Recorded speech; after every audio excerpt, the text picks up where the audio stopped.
Sí. Le fías, le fías.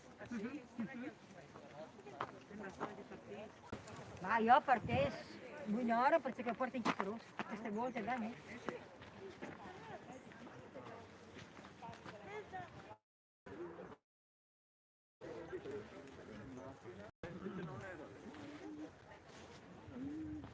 Stiamo scendendo dal castello di San Daniele del Friuli.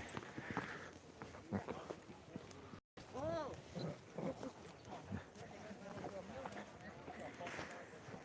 Un parco, questo qua, che è stato ricostruito, rifatto 2 volte, uno in particolare dopo l'incendio e il saccheggio che è stato fatto dai cittadini nel 1511.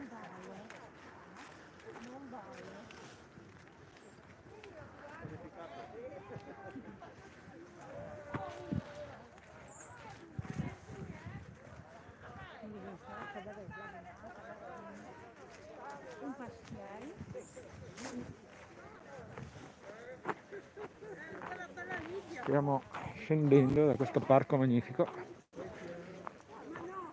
Mi perdo un po' di passi. Un chilometro di meno, Ecco.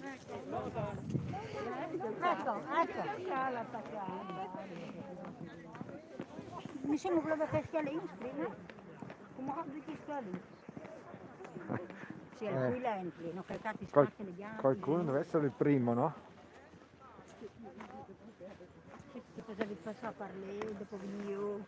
Ogni anno cambia, no? Quest'anno vi infatti prima di San Daniele, perché avere il problema non so. Ecco una fontana qua.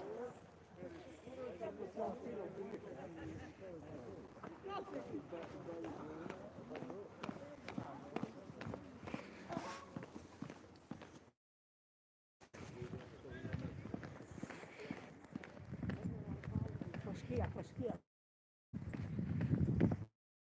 Io li sveglio fino a io.